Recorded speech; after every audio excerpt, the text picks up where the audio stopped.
Mateo, Kapitulo 18.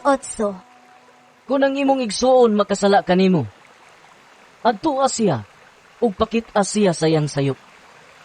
Apan himua kini nga kamurang duha. Kung mamati siya kanimo, magkauli ang inyong maayong kabubuton. Apan kung dili siya mamati kanimo, pagdalag usa, o duha ka tao, aron ang matagsumbong kapamatud-an sa duha, o tulo ka saksi, sumala sa giingon sa kasulatan. Ug kung dili gayud siya mamati kanila, isulti ang tanan ngadto sa iglesia.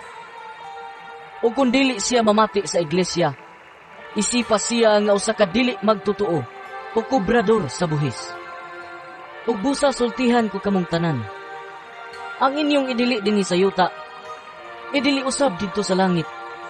Ug ang inyong itugot dinhi sa yuta, itugot usab didto sa langit. Ug sultihan ko pagayud kamo, kung duha kaninyo dinhi sa yuta magkauyon sa pagpangayo bisag unsang butanga, kini ihatag kaninyo sa akong amahan nga atua sa langit. Kay kun may duha, o tulo nga magkatigom sa akong ngalan, anaa ako uban kanila.